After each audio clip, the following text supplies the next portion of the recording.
to let the whole world know that we are planning something unforgettable, which also involves me returning to Toronto to kick some. And kick butt he did, because that clip right there was John Cena's retirement announcement in Toronto at Money in the Bank. And now we fast forward all the way to Elimination Chamber, and John Cena, well, we all thought he would kick the butt of some heels, some bad guys, but instead he turned into one of them and he kicked the butt of Cody Rhodes. And John Cena is a heel, and with the power of hindsight, I'm looking back and I can see that all the clues were there. So we're gonna go through all of the clues. Bad blood.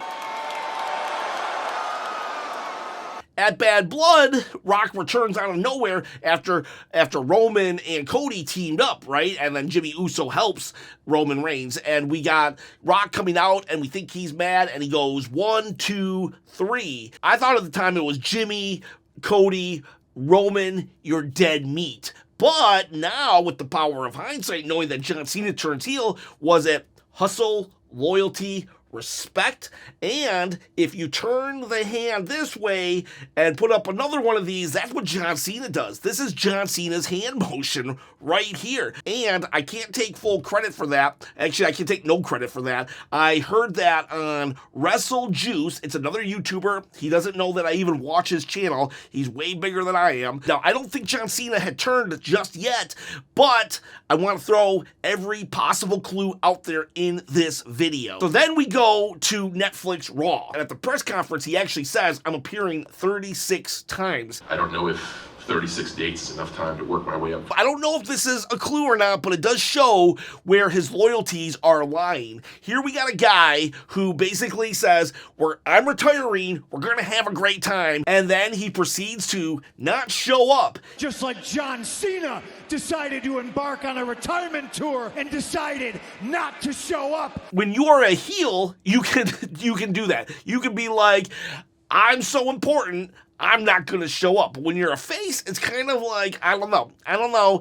I wouldn't say it's necessarily a clue, but it is kind of cluing us in where John Cena's soul kind of belongs to at this moment. As for Netflix itself, also, The Rock is there, and basically it seems like he squashes the beef with Cody Rhodes. This man has carried this company on his back for a year. Cody Rhodes, thank you, brother.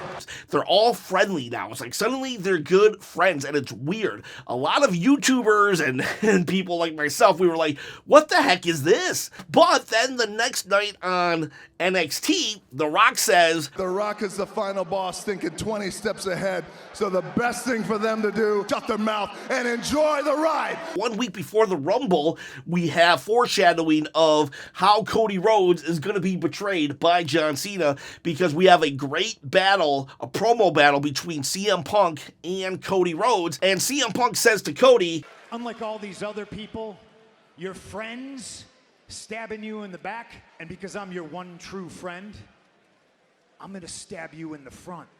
So The Rock definitely views Cody as his friend. We've actually become good friends. We've become good friends. Our moms have become good friends. So it's been a pleasure becoming your friend. But my friend, I want you. You are special. But what about John Cena? Are those two friends? I drove Cena around for almost 2 years. Learned everything I possibly could from him, but didn't know I was learning because we were just having such a good time. So there's definitely friendly relations there. And so, yeah, Cody Rhodes is going to get stabbed in the back by everybody but CM Punk. So we go to the Rumble, and John Cena loses. Jey Uso wins, and John Cena is all surprised. A clue here is not so much John Cena in the Rumble, but after the Rumble. I realize that Las Vegas is my last WrestleMania. I wanted this experience to be a tour of goodwill. Unfortunately tonight, it dawned on me that that's not best for business. So I'm announcing tonight that I will compete in the Elimination Chamber, because after 23 years of loyal service to this company, I feel that opportunity is earned. And yes, I'm flying back to Hungary to film a movie. You see what he did there? What he did there was I'm calling my shot. I'm using my stroke.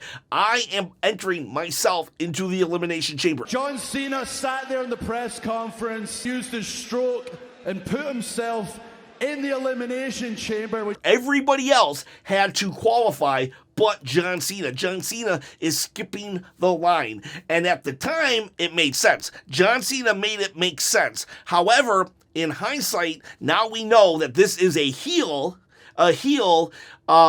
stacking the odds in his favor. We should have known right there that something had changed. We actually did think something had changed. We thought this was going to be the serious John Cena, not the, the poo-poo joke John Cena. And no, this was the John Cena that was all in and would do whatever it took to win his 17th championship. He would even we would find out later, he would even sell his soul for this bad boy right here.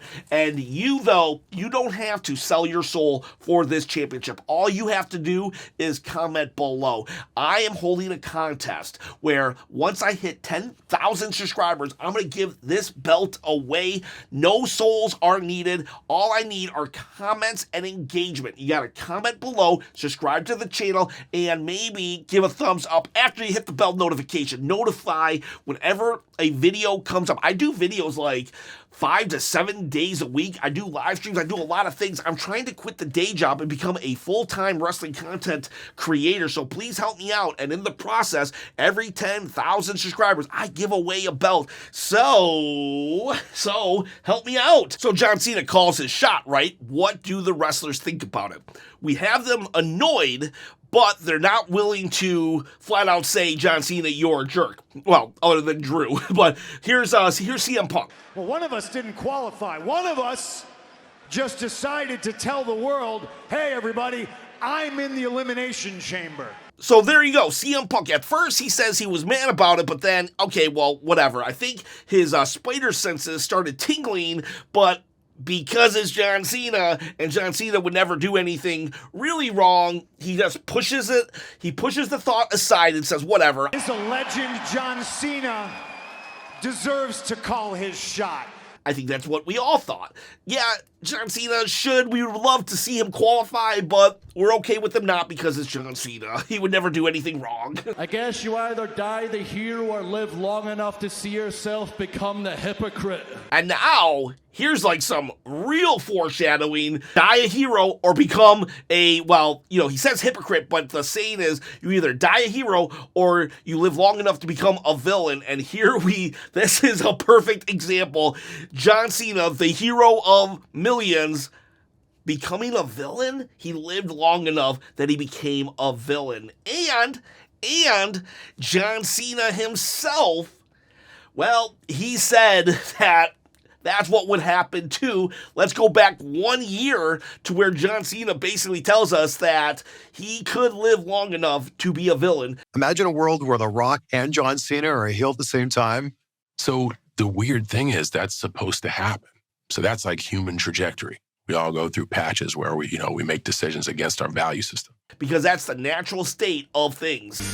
Oh, what did he say about Cena showing up? And then here we got the trolling from Logan Paul where we get John Cena's music. We're all expecting John Cena, but we get something else. 16-time world what? Just like at the Elimination Chamber, we're expecting John Cena to be a face, and we get something else. He becomes a heel. Face it, Canada. John Cena doesn't care about you. Which is absolutely right, because he doesn't care about you so much so that he is willing to throw away his entire legacy in Canada. But that could be for everybody. Face it, world, John Cena doesn't care about you. They're literally telling us about one night before the event. Look around, look at all of us full-timers. Even Logan Paul is showing up more than John Cena. Logan Paul, the guy that everybody hates, boo, boo, boo, he did a qualifying match. Again, reminding us very subtly that John Cena's not showing up. John Cena can't even show up. There's another little quick shot about John Cena, kind of, again, reminding us that John Cena is not showing up. but not really driving home the point. Just allowing fans to keep in their heads that John Cena's not showing up, but moving past it quick enough that we're not lingering and really thinking about it, being like, yeah, you know what? That's a good point. John Cena's not here. Why isn't he here? Classic celebrity wrestler. Classic celebrity wrestler. That used to be one of the greatest insults. You know, we hated when celebrities came in to collect a paycheck and promote their stuff without really treating the business with respect. So for Logan Paul to call John Cena a celebrity, he's treating the business without respect. John Cena is. So now we're in the chamber itself. There were moments where Seth Rollins is screaming at John Cena saying, you need to go back to Hollywood. You don't care about this place. Honestly, I couldn't find footage of that. But here's a sequence in which John Cena and CM Punk, they team up. So it's okay for CM Punk to team up against Seth Rollins. If John Cena was 100% face, CM Punk is like 85% face, where CM Punk has 15% wiggle room to do bad things and still be considered a face. But John Cena, he would never do something like that. He would never team up on someone for an extended amount of time because that wouldn't be the right thing to do. I thought it was weird, but again, so much stuff was happening that I wasn't able to really think and focus on the fact that John Cena is going 2-on-1 against somebody. And yeah, and honestly, Seth Rollins isn't even that bad of a guy. It might be different if it was like Logan Paul or even Drew McIntyre, but Seth Rollins isn't even that bad of a guy in John Cena's viewpoint. And one of the hugest red flags that happened was we have John Cena taking advantage of CM Punk after CM Punk got curb stomped by Seth Rollins, who had already been eliminated, instantly sees opportunity and jumps at it, puts him in his submission hold and makes him pass out, knowing full well, because he watched it, knowing full well that it was an unfair advantage, and John Cena took it without hesitation. And this is kind of a callback to about 10 years ago, actually, when CM Punk and John Cena were actually fighting each other. John Cena had cashed in his money in the bank to have a match with CM Punk, and at that point, CM Punk was like, we weren't sure if he was a face or a heel. He was kind of teetering, and Big Show actually interfered, allowing CM Punk to take advantage of a down John Cena. And for a moment, CM Punk was hesitating. He wasn't sure if he should do it. And that would dictate whether or not CM Punk was going to be face or heel. And he chose to pin John Cena, becoming heel. And so now we've gone full circle where John Cena has basically the same choice. But unlike CM Punk, he didn't even consider it because his soul had already been sold. And John Cena then gets the win on CM Punk. I can't take credit for that either. That was a Wrestle Talk theory that was thrown out there. I watched it yesterday, so I'm going to give all the credit to Wrestle Talk on that. Very interesting. And side note, who was looming over that whole situation? The Rock as well, because The Rock was going to fight CM Punk for the title. The next one we should have all picked up on, but again, just couldn't fathom Cena turning heel. John Cena stays in the ring. And God have mercy, I need your soul.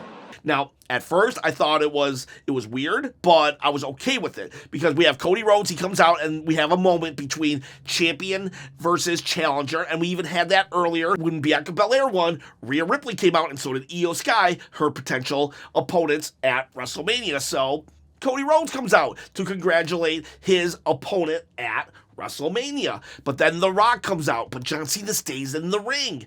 And I thought it was weird that he was staying, but who knows? Maybe Cody's going to get beat up and Cena's going to come to his rescue and that sets up a tag match or something. Who knows what's going to happen? And he's reacting all the ways he should to Cody Rhodes. When Cody says, F you, Rock, or go F yourself, John Cena's celebrating. But the fact that he remained was a giant red flag. And then we have the moment John Cena hugs him. Cody says no to The Rock. I'm keeping my soul, or well, I've already given it to the fans. John Cena hugs him. He goes like this. He holds up 2 fingers now. So, I mean, maybe there's potential more people coming or one more person coming. I don't know, but that's a whole different video. And John Cena kicks him in the crotch. And now John Cena is a heel. Full heel. And there's one more clue. There is one more clue. And that backtracks just a little before the Elimination Chamber. If you look at the final image of this PLE, it's The Rock, John Cena, and Travis Scott. Travis Scott is a rapper. I don't know really why he was there, but I don't really care either. He was there, and they are the final 3 people you see on the Elimination Chamber. And this was also the final poster that was released before the Elimination Chamber. And I thought the poster was weird too.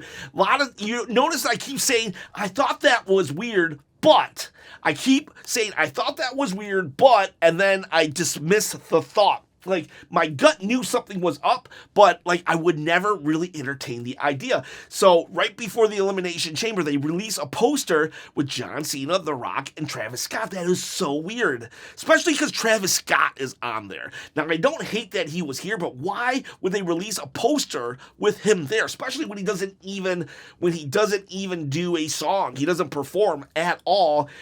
And it makes sense because at the last thing you see going off the air is those 3. Now, I still don't know why Travis Scott is there, but it doesn't matter. They literally told us what was going to be the final thing we saw on air with the poster they released right before the chamber. And now we are in a world where John Cena's heel, and the clues were laid out before us, and we couldn't see them. I couldn't see them. I know that for a fact. So if you think that there are any clues that I missed, or that some of these clues are just way off base, let me know in the comments below. Guys, girls, have yourselves a great day.